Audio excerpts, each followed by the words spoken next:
Hello everyone, આજે આપણે tarot કાર્ડમાં 10 ઓફ વોન્ડ્સ કાર્ડ વિશે જોઈશું. આ કાર્ડનો જોડાક સાઇન લિયો અથવા એરીસ છે. એનો એલિમેન્ટ ફાયર એલિમેન્ટ છે.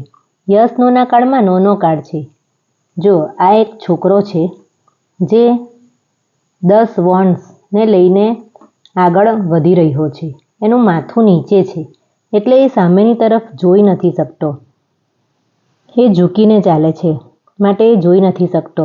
તેના પણ ઘણી બધી જવાબદારી છે અને તે કોઈ ભારે વસ્તુ ઉઠાવીને ચાલે છે. આ છોકરો જુઓ શહેર બાજુ જઈ રહ્યો છે. દેખાય છે શહેર જેવું? એટલે એ શહેર બાજુ જઈ રહ્યો છે. તે ત્યાં જઈને આરામ કરશે. આ કાર્ડ પ્રોબ્લેમ, ઓવરવેટિંગ, જવાબદારી, બોજ દર્શાવે છે. પહેલાં તમે કામ કરો તો ખૂબ જોરમાં ચાલુ કરી દીધું, પરંતુ અંત સુધી આવતા આવતા હવે થાકી ગયો છે. હવે કામ કરવા નથી માંગતો, પરંતુ ઈચ્છો તો પણ ગીવઅપ નહીં કરી શકો. પરંતુ ઘણા ઓવરલોડેડ એટલું બધું સ્ટ્રેટ આઉટ થઈ ગયા છે કે પાછળ પણ નથી રહી શકતા, પાછળ પણ જઈ નથી શકતા, આગળ પણ નહીં વધી શકતા. ઘરની જવાબદારી એટલી બધી તમારા ખભા પર વધી ગઈ છે કે એટલો બધો સ્ટ્રગલનો સામનો કરી રહ્યા છો. લોકો તમને ગ્રાન્ટેડ સમજે છે, તમને હલકામાં લે છે. કોઈ કંઈ પણ આવીને તમને કહીને સંભળાવીને ચાલ્યું જાય છે, છતાં પણ પલટીને તમે જવાબ નહીં આપી શકો. અહીં તમને એવી સલાહ આપવામાં આવે છે કે તમારે ગીવઅપ નથી કરવાનું. આવનારા સમયમાં તમને સફળતા મળી શકે છે. જો આ પાછળ કેસલ દેખાય છે, દેખાય છે ને? આ જે પાછળ કેસલ દેખાય છે, આ શહેર બાજુ છોકરો જાય છે. તેની મંજિલ એકદમ નજીક છે. તેનું મોઢું નીચે છે માટે તે જોઈ નથી શકતો, પરંતુ હાર નથી માનવાની. તમારી જે પણ ઈચ્છા છે તે ઘણી જલ્દી પૂરી થશે. તમને સક્સેસ જરૂર મળશે. બસ આગળ વધતા જાઓ. તમને કોઈ કામમાં વધારે ફોકસ નહીં રહેશે. તમને કોઈ કામમાં ફન અથવા એન્ટરટેનમેન્ટ જેવું કંઈ પણ ન રહેશે. બસ જિંદગી આમ જ ચાલ્યા કરશે. હવે જ્યારે આ કાર્ડ મની, કેરિયર અને બિઝનેસમાં આવશે તો કેવી રીતે રીડ કરશો? તમે તમારા ક્લાયન્ટને જણાવી શકો કે તમારા વર્ક પ્લેસ પર પીસાઈ રહ્યા છો. ઘણું વધારે તમારી પર કામ વધી રહ્યું છે.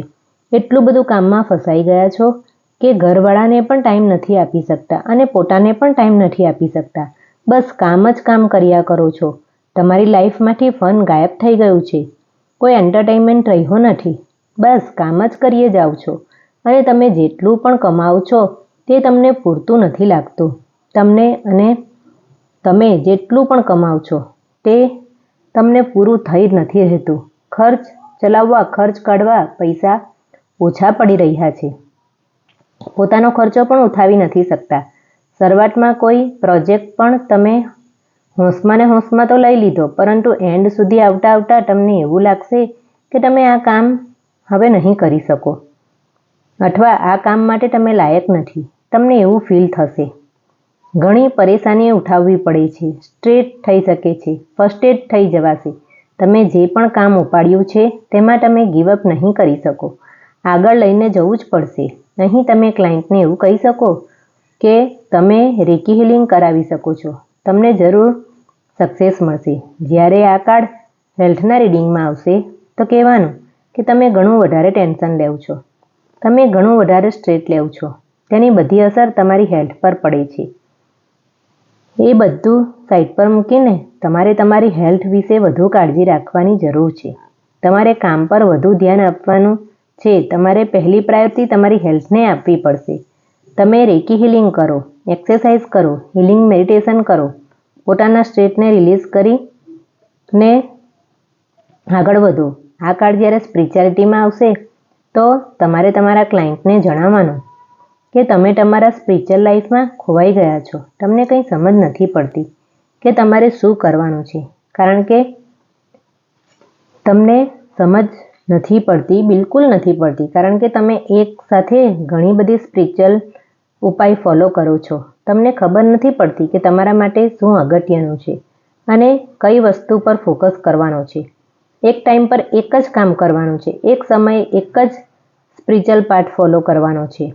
જ્યારે આ કાર્ડ લવ રિલેશનશિપમાં આવશે તો તમારે તમારા ક્લાયન્ટને જણાવવાનું કે રિલેશનશિપમાં તમે ઘણું બર્ડન ફીલ કરો છો.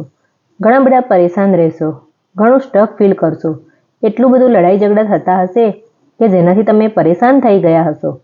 તમે જાતે જ વિચારશો કે મારી રિલેશનશિપમાં રહેવું છે કે નથી રહેવું. કોઈ એક વ્યક્તિ પર રિલેશનશિપનો બધો ભાર છે. એક વ્યક્તિ કંઈ જ નથી કરતો અને બીજો વ્યક્તિ ખૂબ ભાર ફીલ કરે છે, ઘણો પ્રયત્ન કરે છે, ટાઈમ વેસ્ટ કરે છે અને બીજી વ્યક્તિ બિલકુલ કંઈ જ નથી કરતો. જે વ્યક્તિ પ્રયત્ન કરે છે તે વ્યક્તિ એટલો બધો ફ્રસ્ટ્રેટ ફીલ કરશે કે એ બહુ હવે થાકી ગયો છે, એટલો બધો સ્ટ્રેસ ફીલ કરશે કે ઈચ્છે તો પણ કોઈને બોલી પણ ન શકે અને પીછેહટ પણ ન કરી શકે. એક ચીજ કે રિલેશનશિપમાં બંને વ્યક્તિ પોતાના કેરિયર પર ફોકસ કરે છે, એકબીજાને સમય નથી આપતા, પોતાના કેરિયર પર જ વધારે ફોકસ કરે છે. રિલેશન તો ફક્ત નામનું રહી ગયું છે, ફક્ત ટેગ લાગ્યો છે, પણ કોઈ એકબીજા સાથે સમય નથી આપતા અને ફોકસ પણ નથી કરતા. જ્યારે આ કાર્ડ સિંગલના રીડિંગમાં આવશે ત્યારે તમે તમારી લાઈફ અને કેરિયરમાં એટલા બિઝી હશો કે કોઈ બીજી વ્યક્તિ માટે સમય પણ ના કાઢી શકો. તમને કોઈ અપ્રોચ કરે તો પણ તેના પર ફોકસ નહીં કરી શકો. પોતાના કેરિયર પર જ ધ્યાન આપો છો અને આગળ નીકળી ગયા છો.